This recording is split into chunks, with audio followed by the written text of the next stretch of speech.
Hatchley dropped his cigarette on the floor and ground it out. "Susan," he said, "would you go put up the closed sign, please?" "You can't do that," said Mario, coming out from behind the counter and moving to stop Susan. Hatchley got in the way. He was about the same height and 2 stones heavier. Mario stopped. Susan went to the door and turned the sign over.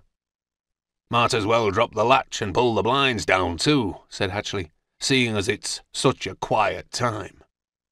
Susan did as he said. "Right." Hatchley turned to face Mario. "What's his name?" "Whose name? I don't know what you're on about." "We're not gormless, Susan and I. We're detectives.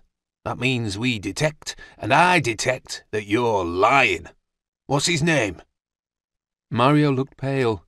Beads of sweat formed on his brow. Susan almost felt sorry for him. Almost. "Honestly, Mr. Hatchley, I don't know what you mean," he said. "I run an honest business here. But before he could finish, Hatchley had grabbed him by the lapels of his shopcoat and pushed him against the shelves. A jar of instant coffee fell to the floor and smashed. Tins dropped and rolled all over. A packet of spaghetti noodles burst open. "Watch what you're doing!" Mario cried. "That stuff costs money!" Hatchley pushed him harder against the shelving, twisting the lapels. Mario's face turned red. Susan was worried he was going to have a heart attack or something. She wished she hadn't become part of this. Gristhorpe would find out she knew, and she would be thrown off the force in shame.